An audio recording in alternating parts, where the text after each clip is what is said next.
নমস্কার, আমি আপনাদের অ্যাস্ট্রোলজার বন্ধু সৌরভ। আমার নতুন ইউটিউব চ্যানেল অ্যাস্ট্রো সৌরভে আপনাদের সবাইকে স্বাগত জানাই। আজকে যে টপিকটা নিয়ে আমি আলোচনা করব সেটা হচ্ছে জ্যোতিষশাস্ত্রে নবগ্রহের মধ্যে কোন গ্রহ কোন রাশিতে কত ডিগ্রিতে উচ্চস্থ ফল প্রদান করে থাকে।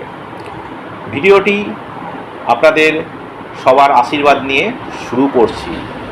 প্রথম আসি নবগ্রহের মধ্যে যে গ্রহটা আমরা সবাই আলোচনা করতে চাই তিনি হলেন সূর্যদেব।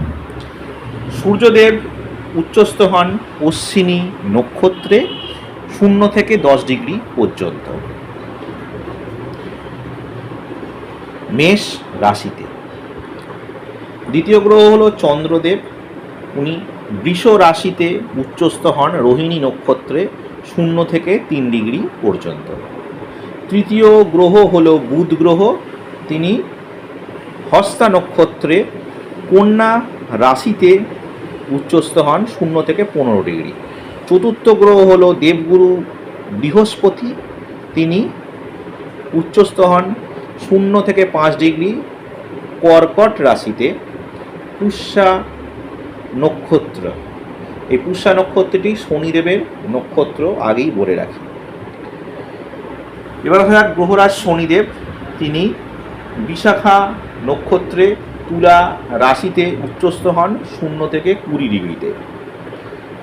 এর পরের গ্রহটির নাম হলো মঙ্গল গ্রহ, উনি ধনিষ্ঠা নক্ষত্রে উচ্চস্থ হয়ে থাকেন মকর রাশিতে 24 থেকে 28 ডিগ্রিতে। তারপরের গ্রহটি হলো আমাদের প্রেম ভালোবাসার গ্রহ শুক্র গ্রহ। শুক্র গ্রহ উচ্চস্থ হন রেবতী নক্ষত্র মীন রাশি অর্থাৎ দেবগুরু বৃহস্পতি রাশিতে 27 ডিগ্রি পর্যন্ত। তারপরের গ্রহটি হলো রাহু, ইনি কৃতিকা নক্ষত্রে মিথুন রাশিতে 0 থেকে 5 ডিগ্রিতে উচ্চস্থ হন। আর এর পরেরটি হলো কেতু গ্রহ। কেতু গ্রহ বিশাখা নক্ষত্রে 0 থেকে 3 ডিগ্রি মঙ্গলদেবের রাশি বৃশ্চিক রাশিতে উচ্চস্থ ফল প্রদান করে থাকেন। এই হলো নবগ্রহের মধ্যে আমরা আজকে জানলাম কোন গ্রহ কত ডিগ্রিতে উচ্চস্থ হন। ভিডিওটি যদি ভালো লেগে থাকে অবশ্যই আমার চ্যানেলটাকে সাবস্ক্রাইব করবেন এবং সাবস্ক্রাইব করে আমার পাশে থাকার চেষ্টা করবেন। আর যারা আমার সাথে যোগাযোগ করতে চাইছেন, নিচে দেওয়া নাম্বারে, যে নাম্বারটি ফ্ল্যাশ হচ্ছে সেই নাম্বারটায় আমার সাথে যোগাযোগ করে আমার কনসালটেশন নিতে থাকবেন।